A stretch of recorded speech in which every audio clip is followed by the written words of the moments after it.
Welcome, everybody, to Ask a CEO Show. I'm Greg Demetrio, your host, and my day job is CEO of Lorraine Gregory Communications, an integrated marketing agency here in New York. But my real passion is talking to CEOs about their journey to the C-suite. And today we have Nick Neonakis, and he is a multifaceted franchising expert. He's a published author. He's the CEO and founder of the Franchising Company and the author of the Franchise MBA. Nick has 20 years of deep business experience, with the last 10 years devoted to the franchise field.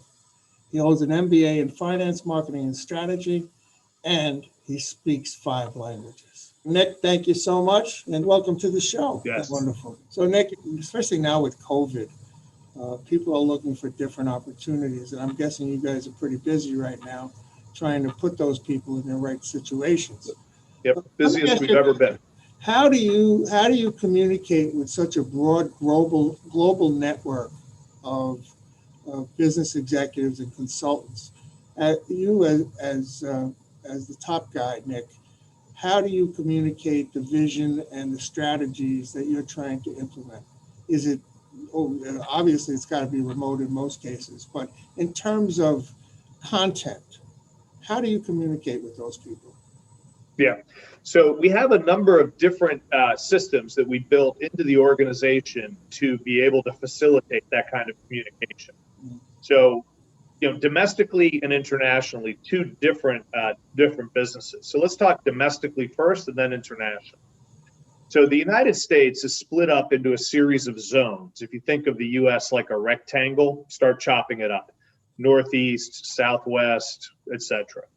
And within each of those geographic areas, we have clusters of consultants who work together collaboratively within that market.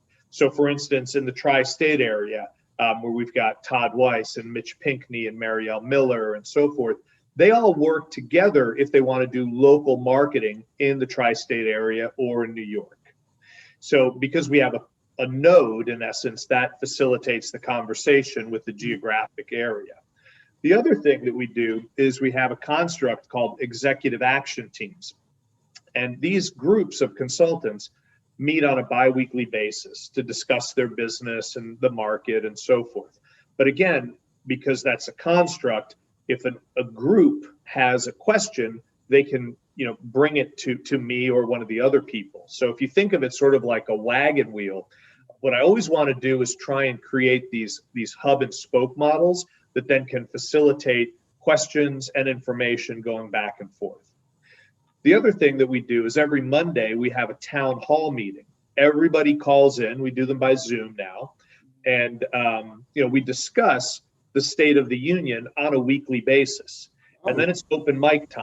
So we'll have 100, 120 people on these calls where anything goes, whatever questions they have, issues, etc., we can get them addressed in real time, because if somebody in Long Island has a question, it's very likely somebody in Phoenix, Arizona has a similar question, so that way everybody can benefit from those. The way that we memorialize information is we have a very robust intranet site that is also an app-based. So everything we do is app-based and online. So we can record everything. We can memorialize conversations, information about businesses, market conditions, and so forth. And you can go in, it's kind of like Google, and our people can go in and they can search by keyword what it is that they're looking for, and usually find it pretty easily. And then all on your site, all of that intelligence and information is available readily to the entire network. That's right. That's wonderful. That's great. Yeah. That's great. So That's it's a very I think information sharing culture that we have, and so all of the systems have to be able to do that, because again, we're working with so many different businesses that we have to be able to share information easily across different individuals. And it goes the same way internationally. So if you think of all of these constructs that we created, this hub and spoke in essence in the United States, that's the same thing that then we template when we go to another country. So we share all of that intellectual capital that we've developed in the US. We help them set it up overseas. And then it's in essence two wheels that can interact, right? There's a hub and spoke, and then those two can interact. And that's, we found a lot of success doing it that Do you way. actually, do you operate as a conduit to leads to all these different areas and geographies? In other words, if somebody comes into you and it's in Belgium or it's in Caracas or whatever, you then contact the correct provider in that region? Is that the way that works? Correct. Yeah, not a whole lot of business going on in Caracas, unfortunately, right now, but hopefully in the That was future. a poor choice on my part. Yeah, right. Well, but we do, and more importantly, we teach them how to generate their own awareness within that market. Now we do get people, let's say from Belgium, who will reach out to us in the United States, and then we'll send them back, to Sweden, for instance. Now it'll be to France when we open up the office there. But it's more around how would you then create the awareness that this service exists. Now, what I didn't tell you is our services are completely free of charge to our clients. So our fees are paid by the franchisor, similar to a realtor, where the seller of the property pays the commission, in essence, the fees. So our services are free to the buyers of franchises. Interesting. So Nick, if you don't mind, we have to take a little bit of a break now to pay some bills and get a word in from the sponsor. So we'll take a little pause here and we'll be back in a moment, everybody. Want to get your marketing and advertising out to the widest audience with maximum effect? Check out Lorraine Gregory Communications, an award-winning agency telling personal and brand stories for more than 30 years. Tell your company's story with digital and traditional advertising and marketing. Visit LorraineGregory.com today. And we're back with Nick Neonakis, and he's a franchising expert, author, and global entrepreneur. So Nick, franchising is a very interesting business model. Please explain to the audience why the better ones work and how they become very successful franchise owners. Okay, sure.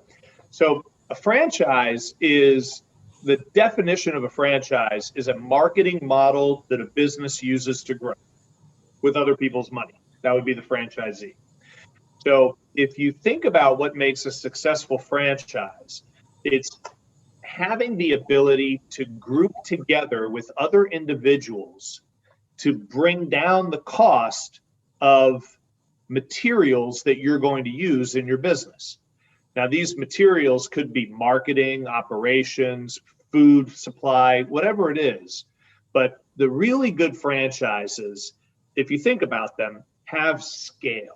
Okay, and they have enough people there that if you think of it like, I always tell people, think of it like baking cookies. Okay, if we were going to go and you and I are going to bake, 1 million cookies together, we'd probably want to divide up who's going to buy what ingredients, who's responsible for what. We'd really think through the process of baking 1 million cookies a little bit differently than baking a dozen cookies, right? Just go down to the supermarket, get the stuff. Here we might enter into a forward-looking purchase for tons of flour, with Cargill or somebody. The really good franchises have thought through their systems and processes. So when you're purchasing that franchise, you're gaining access to that level of detail and also all of the purchasing power that they have. You're also going to have a dedicated team of people who are looking to help you grow that business and to keep you from making mistakes. And here's why. Franchisors make their money by charging a royalty, typically, on gross revenue. So the bigger your business gets, the more money they make. And that's, when you think about what makes a quality franchise, you want to look at, is there an alignment of interests between the franchisee, the person who buys the franchise, and the franchisor, the person who's selling that franchise? And, one of the things that I always recommend for someone who buys a franchise is go work in a franchise business. Go follow an owner around for a day or two. or a week or whatever you need, but go and see what is it that you're going to be doing, and does the bloom come off the rose, when you're getting your hands dirty. And a lot of times people will come back from those days and say, I don't think I'm going to do it. It's not for me. And I say, great. Glad you found out now, and not, 6 months from now after you paid a whole bunch of money and, locked yourself into some kind of contract. Right. So because it's such a big industry nowadays, you said there was 4,000 some odd franchises in the U.S. alone. Mm-hmm. So what trends do you see? New franchises coming online, ones that come and go. What trends are you seeing in terms of viability of the current inventory of franchises? So I think it's the more things change, the more they stay the same. Okay. You're always going to see these sexy, faddish businesses that pop up. And then a couple of years later, well, what happened? So I always tell people, think about the basic necessities of mankind. Remember Maslow's hierarchy of needs from school? Think about the really basic things that people have a need for: food, clothing, shelter, and so forth. And if you can find businesses that address a very basic need, then that's where franchising tends to do well, because a franchise has to work in a local community. So if it's a business that I can fulfill some need remotely, that's not going to work well in franchising. So online businesses, why would you franchise an online business? I know people have, but you're better suited having a centralized distribution model. But if you need, let's say, an oil change, doesn't it make sense to have an oil change place in your town? You're not going to do it online. If you're hungry, you're going to buy your food in your community, right? You're not going to order it in. So anything that you have to do locally that's basic, that you can't do online or ship in from some other city or country, that's where franchising tends to work well. So within that paradigm, okay, so if that's the lens that we want to look at businesses, then depending on the economic environment, the macro and the microeconomic environment, you're going to have differences, okay? So in certain economic times, some businesses will do well and others won't. So I'll give you a couple of examples, because we've just gone through, obviously a pandemic. We're arguably still in it. Everybody has to eat. This is a non-negotiable thing. But restaurants closed at a disproportionately higher rate than just about any other businesses that are out there, unless they had very strong delivery systems. Think of a Domino's or Pizza Hut, right? They did pretty well. Chick-fil-A as well has done pretty well because they have a very robust takeout platform. But the mom and pop businesses that relied on somebody coming in to sit down, they closed. Now, what'll happen is, coming out of the pandemic, they'll start to reopen, or new buyers will come in and purchase those second generation sites and put a new restaurant in there. So within the pandemic, if you think about businesses that you had to go to the business for fulfillment, like nails, hair, facials, fitness, things like that, their businesses were impacted massively. And there was a huge decrease in the revenue and the sales of those businesses. Now, what did the pandemic do? Because everybody was staying home and looking at their homes in a different way, property services businesses, franchises, shot through the roof. Painting, plumbing, roofing, flooring, closets, and there's lots of franchises in those spaces that have done well. Mm-hmm. So if you look at the macro environment, that's what drove the distinctions. Now, in a micro environment, in specific markets, there are going to be some restaurants, for instance, that have a very strong following, and they were able to make that change over to delivery. But those tend to be more the exceptions than the rule.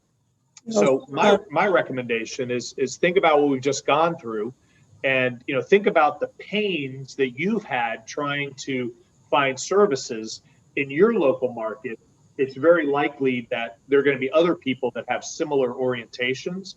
And that's the kind of stuff that we can go and say, well, is there a franchise that fits this need in Long Island, for instance, and then do an analysis for you. So many people have the idea that you buy a franchise and sit back and collect money. Okay. Is there any such thing as a hands-free franchise? And how would you know? Yeah, I'd say the short answer is no. You know, and if anybody tells you that their franchise is hands-free and you make money, I'd probably run the other direction, and I'd probably count my fingers if I shook their hand. So, you know, the reality is, you know, with any business, you're going to work your tail off. And either you're going to put, you know, significant dollars into it to hire the right people to do it, or you're going to do it yourself. I mean, there's no shortcut to doing it. That being said, there are different models of franchise businesses that you can take advantage of depending on the balancing beam that you're standing on. Okay, the scales I want you to think about, all of your listeners, is time and money, right? The two things that we're going to put into a business, time and money. What do you have more of is then going to dictate what you should invest into your business. So if you have significant capital, then time is probably pretty short. But we can use our capital to hire people to then make up for the time that otherwise we would spend. If we don't have a lot of money, then we need to look for businesses that use our skills and talents to capitalize the business with. And so, you know, either one you're going to be working. One is going to be managerial work and watching your investment. The other one's going to be, you know, roll up your sleeves and do it. But regardless, Greg, whatever type of business somebody decides to get into, whether it's more capital intensive or time intensive, you as the owner need to know every single thing about that business. That's a non-negotiable. So you can't just buy the business and step back and say, you know, I'm going to collect some money. My advice, buy a bond or a CD. Yeah, it doesn't exist. But, you know, you can get in, work it, learn how it works, bring a team in, and, you know, learn with them. And then you step out and have the necessary control mechanisms there so that you know, are they going to work? Are they doing a good job? What defines a good job, and so on. And there are lots of franchises out there that fit those types of criteria. Basically no different than any other business on the face of the earth. The only thing you come into is with a playbook, right? If I'm Joe Blow and I say, I want to start a business next week, and I my shingle out on my garage, I'm building that all from the ground up, from zero. I have nothing. But when the franchise, you come in with a playbook and people coaches who can explain the playbook to you. So it's not about investing a few bucks and collecting money. It's about, where do I fit in this type of scenario? I fell into the business I'm in now. It's a long, circuitous route. But once I did, it was show up every day, work hard, and the results will take care of itself. Your effort is what you're going to be judged on. And if you do it right, God bless, you'll have a nice result. But if you're a slacker, or you're lazy and you're not really immersed in your own business and the success of it, you're going to fail, no matter who's in your corner. So I imagine that the franchisors and the franchisees sometimes are at loggerheads because each are looking at each other quite a little differently. Yeah, they can be. I think it really gets down to, does the franchisor create value for their franchisees? And if they don't, and they look to take advantage of them, then they're going to be at loggerheads.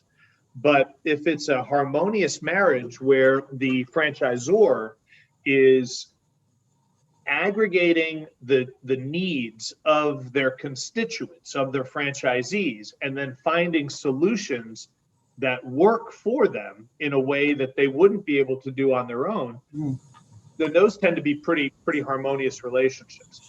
Again, it always gets down to, are you better off with a franchise, and are the tools that they provide of a better quality and cost less, so you make more margin, than if you went and bought those tools on your own? Because don't forget, every single franchise, I don't care which one it is, and people love it when I say this, especially in the franchise community. You can go and replicate it. You can go and start something that does the same thing. I mean, name me a franchise and I'll tell you how to go start it up on your own, right? You like hamburgers, you want to buy a McDonald's? I can tell you thousands of stories of Greeks who've started up terrific restaurants and there's no brand over it, maybe their own brand. But here's the thing. McDonald's has branding. They have the ability to supply materials at a lower cost than if you're buying it on your own, because again, they're aggregating the demand. And what are the materials? It's not just the hamburgers and the potatoes. When you see a McDonald's commercial in Long Island, it's probably the same one that I'm seeing in Miami. And if we're both McDonald's franchisees, we paid a sliver of the cost of that airtime and the production value. And yet we derive 100% benefit from that ad, right?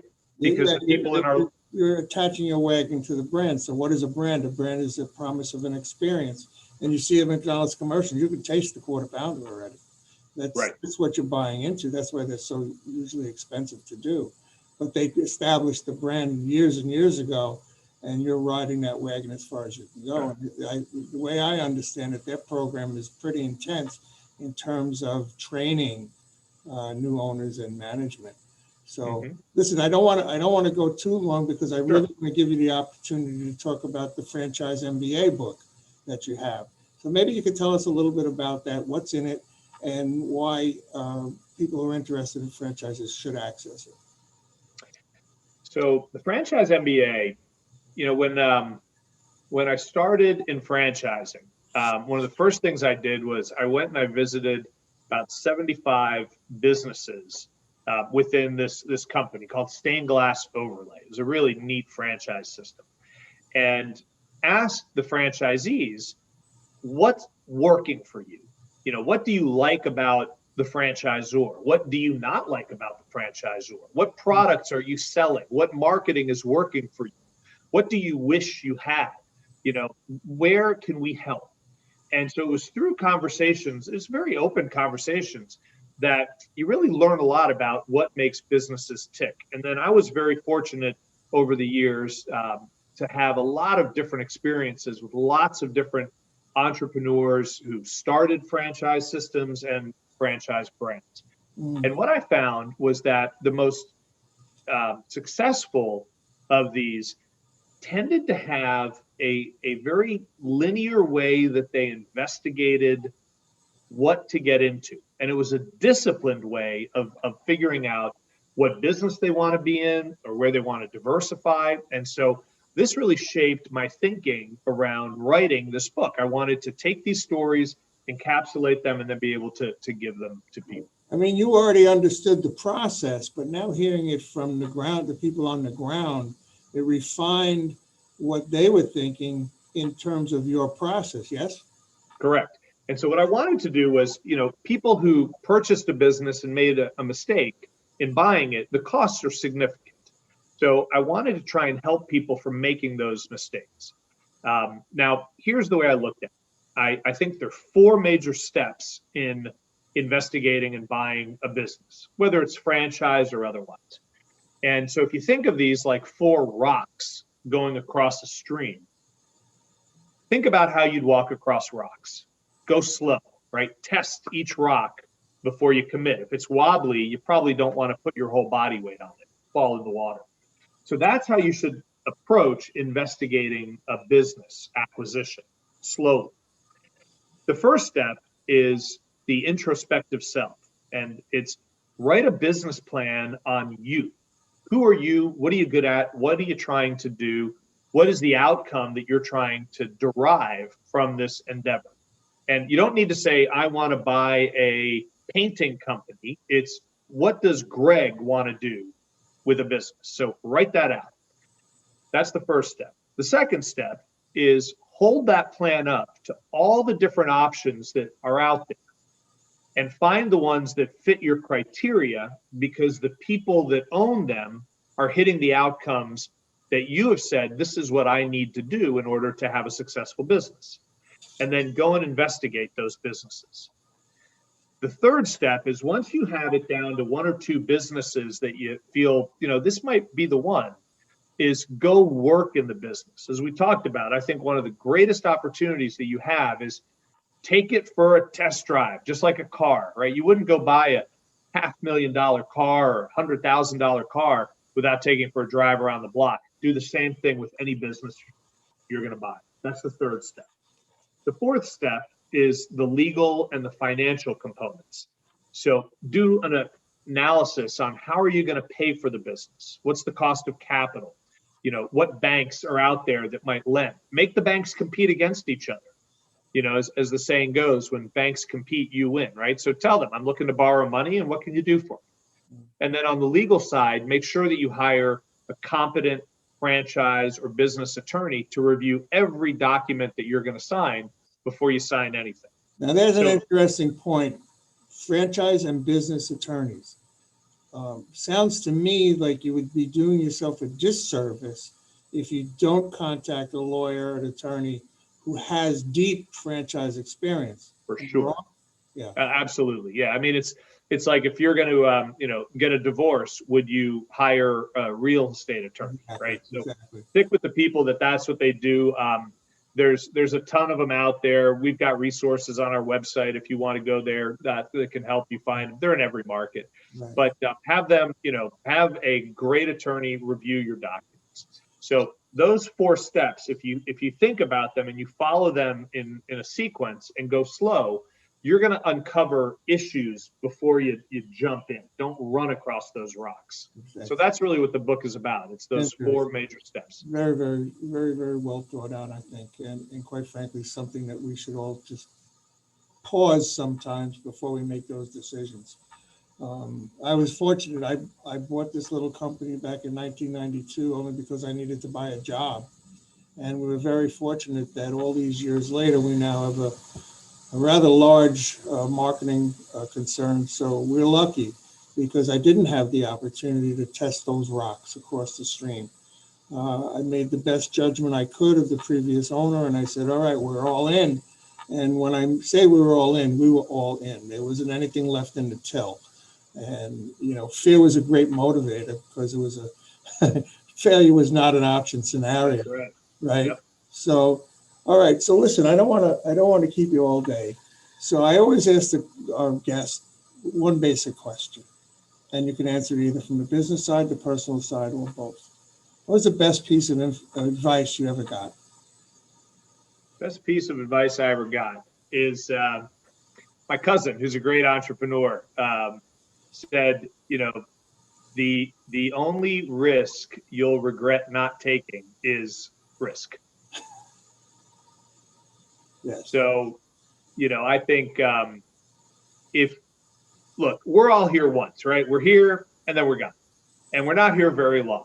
And so if you have it in you, if you've thought, I want to go and try something, I want to go and do something, I want to go and change, whether it's your family life, whether it's your relationship, whether it's the economic situation you find yourself in, go do it.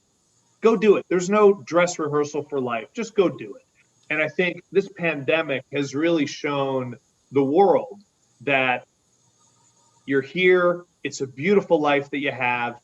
Take the risk, go out there and fight hard for it, and go and do what you want to do. And if independence is something that you've always aspired to, now's the time to do it. It's not tomorrow. It's not the next day.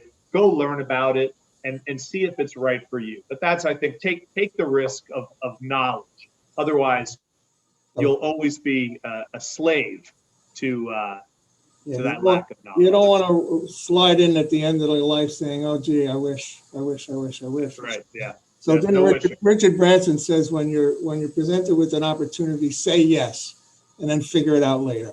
Yes. I think that's what we as entrepreneurs do many, many times. We look at a scenario and say, I think I can do this. And then you do it. And sometimes you're right, and sometimes you're wrong. Well, I think, look, the more you do it, you have these frameworks that, people call gut instinct, right? But it's really an amalgam of all of the experiences that you've had moving very rapidly through a decision matrix, okay? And that's your gut instinct, basically, in my mind. So the more Exactly. experiences you have, the faster you can analyze, is this something I want to get into? Does it fit my core competence? Is it within the business purview that, that I'm in? But just say yes. I like There that. you go. Just say yes. Well, us Greeks are like that anyhow, right? You can't help yourself sometimes. I know. That's right. I'm going to take care of this. I got this. Don't worry about it. So, Nick, I just want to let you know that you can tell, you have the floor now. You can tell the people whatever you like. Remember, the audience is CEOs and people on their way to the C-suite. So just let them know where to get a hold of you, what you have to offer, and, you do your 2-minute commercial. Okay, sure. So if you have a business that you would like to franchise, I'd like to talk with you about that. We have a whole team of people that can help you franchise your business and grow it globally. If you have an interest in diversifying your income through business ownership, we have 151 people in the United States that would be very happy to do a full business analysis with you to take a look at your market, your skill sets, what might make sense. And all of this is free of charge. If you would like to learn more about any of this, please go to thefranchiseconsultingcompany.com. That's thefranchiseconsultingcompany.com. And fill out in the information and ask for a free copy of the Franchise MBA, and tell them that you heard it on Greg's podcast. And we will send you an autographed copy of the Franchise MBA. Or you can go buy it on Amazon for $16.95, which that doesn't suck either.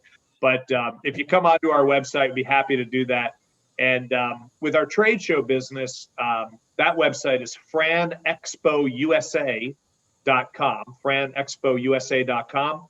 We've got trade shows happening all around the country, and physical trade shows as the world starts opening up. First one is March in Miami next week. And then we have our online shows that are every 2 weeks. It's like the biggest Zoom meeting you've ever done, where you can go and check out businesses, speak with entrepreneurs, spend an hour immersing yourself, meeting some really amazing people. So either way, we love entrepreneurship. We love America. What an amazing country we're in, where you have the ability to create yourself. And if you've thought about business ownership, my advice is go learn about it. It is the best way to gain independence of thought, of mind, of body, economically. And that's what we like to do. If we can help you, we'd be thrilled to. Terrific. Nick, thank you so much. Well, everybody, that's a wrap.